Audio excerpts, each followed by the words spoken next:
salamat. Thank you, thank you. Good evening, mga kapatid. Sama-sama tayong makisaya ngayong gabi dito sa paboritong game show ng mundo, ang Who Wants to Be a Millionaire?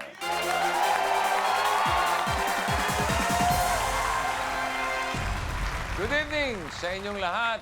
And of course, good evening sa ating audience. Good evening, bossing! You look so handsome tonight! Tonight lang?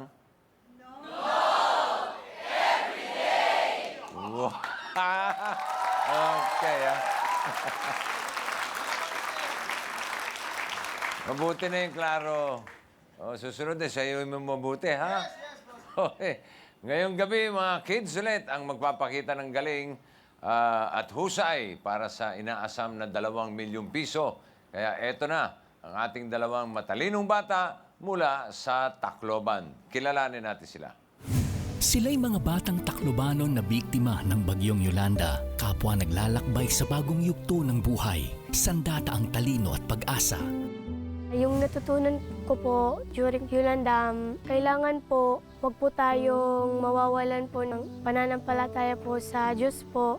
Kahit ilang bagyo pa pong dumating, hindi po ako susuko para sa mga pangarap ko. Gaya ni Abigail, good vibes ang gustong i-share ng kanyang kababayan.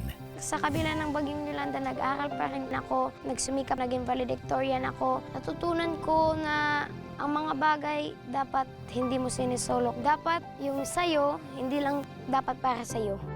Tuloy-tuloy na ang ligaya at ang pag-iipon ng masasayang alaala. Kaya naman ngayong gabi, karanasang punong-puno ng happiness sa hot seat ang wish natin para sa kanila. Kung mananalo po ako sa Who Wants to Be a Millionaire, di ko po makakalimutan po na mag-donate po sa mga kababayan ko po ng konting tulong. Mga Taclobano, naniniwala ko na nasa kami pa rin natin ang pag-asa. Unti-unti, babangon tayo. Bossing, antayin mo ako dyan, maglalaro tayo.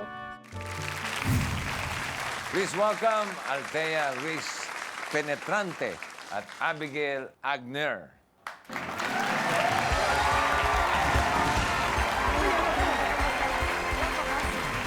Althea and Abigail, magandang gabi sa inyong dalawa. Magandang gabi rin po, bossing. Okay naman ang biyahe mula sa Tacloban? Okay naman po. Medyo nakakahilo lang po. nakakasuka. First time po kasi.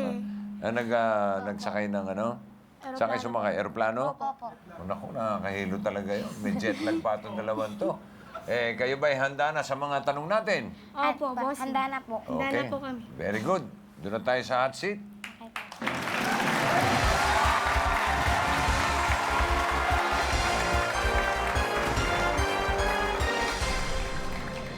Unahin na natin si Althea, 12 years old. Opo. Taga Paseo de Legazpi, Tacloban City. At nag-aaral sa Cirilo Roy Montejo National High School. Tama? Anong grade ka na? Grade 7 na po. At ang pamilya ni Althea ay isa sa mga pamilyang nakaranas ng hagupit ni Yolanda last year, ano? Kamusta naman ang buhay niyo ngayon? Okay naman po, unti-unting bumabangon. Nakaka-recover na? Opo. Okay naman si nanay, si tatay?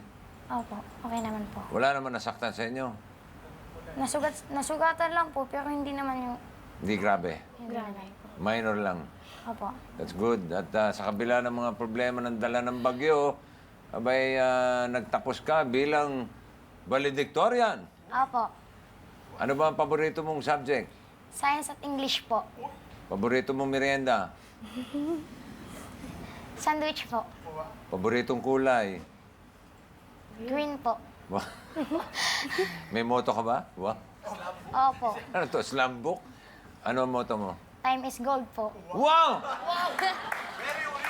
Ano mo? Ngayon ko na narinig yan, ah. Oo. Bago pa. Kung manalo ka ng malaking halaga, saan mo ito planong gamitin? Yung iba po, ibibigay ko po sa church po kasi bilang utang na loob na rin po kasi pinatira nila kami. At saka yung iba naman para sa pagpapaaral sa amin at saka para magpapatayo ng si mama ng business. At saka yung iba naman, ipapapunta sa bangko. Yun lang po. Okay, very good. At sino kasama mo ngayon, Althea? Si mama po, Good evening po, bossing. Welcome po. Kamusta na po kayo? Okay naman po. Nakaka-recover na, sabi nga nitong anak niyo. Dahan-dahan po. Okay, thank you, Mama. At salamat, Althea. Usapin naman natin si Abigail. Hi, Abigail. Hello po, bossing. Magandang gabi po. 12 years old din. Opo. At nag-aaral sa Tacloban City National High School Apo. sa Tacloban City, no? At isa rin siyang valedictorian. Ha? Parang may mananalo ata ng 2 milyong ngayong gabi, ah. Parang nararamdaman ko. Ikaw naman, anong paborito mong subject sa school? Science po. Science. Science. Okay. Anong motto mo? Every obstacles or challenges, we must face it because that obstacles is the way to success. Yun na yun. Ano naman ang plano mo sa mapapanalunan nyo? Yung iba po, papagamot po namin sa kapatid ng papa ko na may sakit po. Yung iba naman po, para po sa pag-aaral namin ng kapatid ko po, yung kuya ko po. Yung iba po, para na rin po sa savings po.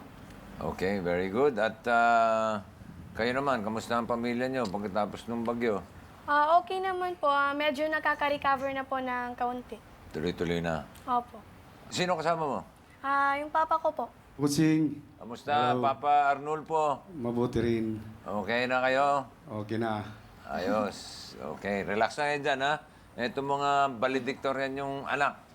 Siyang bahala dito. At bago tayo mag-umpisa, ito muna ang mechanics, okay? 15 multiple choice questions. Kung masasagot ninyo ang 15 tanong ng tama, meron kayong 2 million pesos. Dalawa ang money tree sa pwede nyo pagpilian. Ang classic money tree at ang high risk money tree. Sa classic money tree, nandyan ang dalawang safe havens. Sa question 5, assured ang 20,000 pesos. At sa question 10, 150,000 pesos naman. Kung umabot kayo sa question 15, 2 milyon yan. Nariyan ang inyong tatlong lifelines. Sa 50-50, magtatanggal ang computer ng 2 maling sagot, pipili na lang kayo dun sa matitira. Sa People Speak, 3 audience members ang pipiliin nyo para tulungan kayo. Bahala kayo kung sino paniniwalaan ninyo. Merong nakalaang 20,000 pesos para sa magbibigay ng tamang sagot. Kung tama ang sagot nilang 3, paghahatian nila ang 20,000.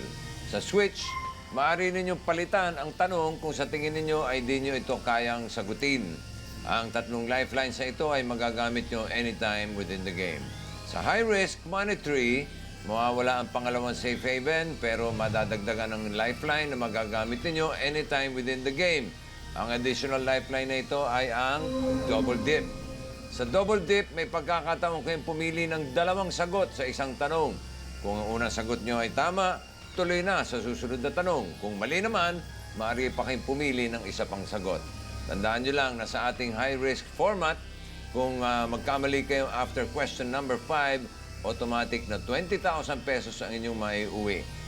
So, Abigail at Althea, nag-usap na ba kayo kung anong money tree ang gusto nyong laruin? Opo. Classic ba o high-risk? Yung classic money tree po. Classic? Opo. Okay, so kung ready na kayo, let's play Who Wants to Be a Millionaire?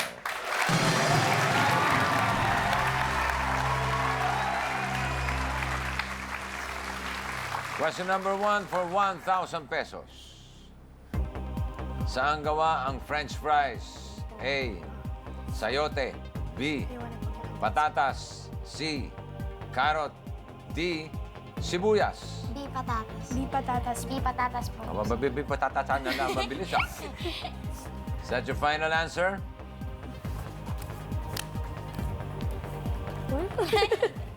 Final answer po. Ang tagal nun ah. Hanggang bukas tayo na umaga rin. Sa haba, nagkagulo na. Ayan na. B, patatas is correct. Pangalawang tanong for 3,000 pesos. Aling kulay ng buhok ang hindi natural? A, black. B, blonde. C, brown. D, pink. Letter D. Di Pink po. po. Pink. Ikaw rin? Opo. Di. Eto na. Is that your final answer?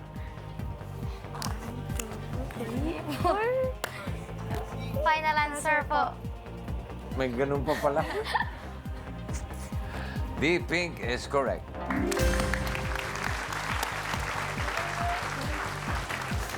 For 5,000 pesos, question number 3. Ano ang tawag sa pagkaing inalisan ng buto o tinik? A, wireless. B, boneless. C, seedless. Or D, poolless. B po, B po, bossing. po. B, boneless. Is that your final answer? 1, 2, 3, 4. Final answer po. B, boneless is correct.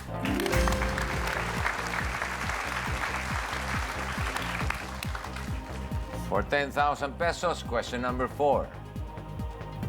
Anong tawag sa parte na nagpapahinto ng bisikleta? A, brakes. B, accelerator. C, saddle. Or D, propeller. A, brakes po, bossing. Kayo ba yung marunong magbisikleta? Opo. Is that your final answer? Final answer po. And your final answer is correct for 10,000.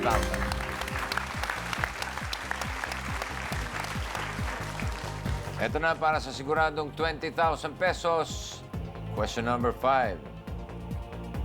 Ano ang sampalok sa Ingles? A, ginger. B, radish. C, melon. Or D, tamarind. D, tamarind po, bossing. Is that your final answer? Yes po, bossing. Final answer po. Mapapagod din kayo. Mamaya na. Mapapagod din eh. The tamarind is correct. 20,000 pesos. Sigurado na yun. Hindi lang yan. At dahil naabot nyo na ang una nating safe haven question, may regalo ka agad sa inyo ang Who Wants to be a Millionaire. Pair of school shoes, rubber shoes package. Ito para sa iyo, Abigail. Ito naman ang para kay Althea. Thank you po, bossing.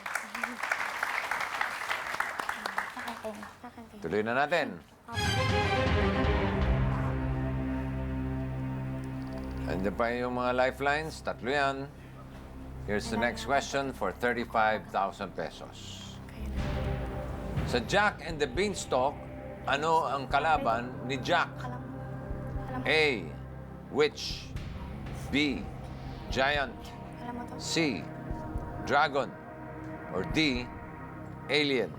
B ata kasi B ata. nabasa ko na yan sa Sa storybook. Tsaka nakita ko yung movie niya. Op.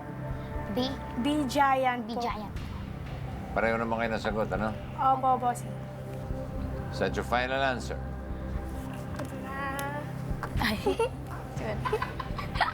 Final answer po. Papagod na tayo. Sure po. Happy ending kaya ang kwento ni Althea at Abigail? Alamin sa pagbabalik ng Who Wants to be a Millionaire.